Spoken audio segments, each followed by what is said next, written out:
नमस्कार। आज कहानी सुनाते हैं देवेंद्र जी की। देवेंद्र जी मूलतः बिहार के हैं, लेकिन रहते हैं दिल्ली में।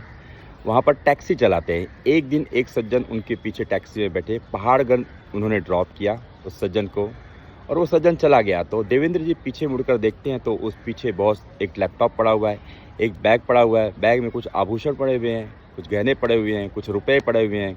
करीब टोटल 7-8 लाख रुपए का माल था। तो उनके अंदर का रावण जाग जाता है। सोचता है कि अगर मैं इसको ले लूँ, बेच दूँ, तो मेरा 8 लाख रुपए का कर्जा चुक जाएगा और मैं नई टैक्सी भी खरीद सकता हूँ, मेरी ज़िंदगी आराम से चल सकती है। लेकिन फिर अचानक कहीं से उनके अंदर का राम जाग गया। बोला नहीं, ये गलत है, पाप है। तुरंत उसने पहाड़गंज थाना क्षेत्र में जाकर समर्पण कर दिया कि ये मुझे मिला है गुमशुदा। तो थानेदार ने पूछा कि तुम तो इसको रख सकते थे, तुम वापस करने क्यों आए? बहुत ही आश्चर्यचकित हो गया। तो उस देवेंद्र ने कहा कि साहब मैं गरीब हूँ, बेईमान नहीं। उसी समय मालिक भी आ गया।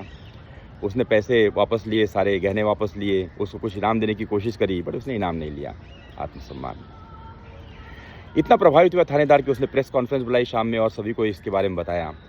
उसमें एक सज्जन पत्रकार थे, वो बहुत ही प्रभावित हुए। वो दूसरे दिन देवेंद्र से मिलने के लिए गए, पूरी कहानी समझी और फिर वही सवाल पूछा कि आप तो 8 लाख रुपए कमा सकते थे, बेच सकते थे, तुम्हारा सारा कर्जा चुक जाता, क्यों नहीं किया?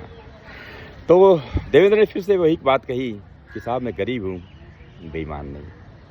वो पत्रकार इतना ज़्यादा प्रभावित हुआ कि उसने सारे अखबारों में इश्तहार छपवा दिया देवेंद्र जी के अकाउंट के साथ, और 2 घंटे के अंदर उनके अकाउंट में 79,000 रुपये आ गए और 2 दिन के अंदर पूरे 8 लाख रुपए। भगवान के घर देर है, अंधेर नहीं।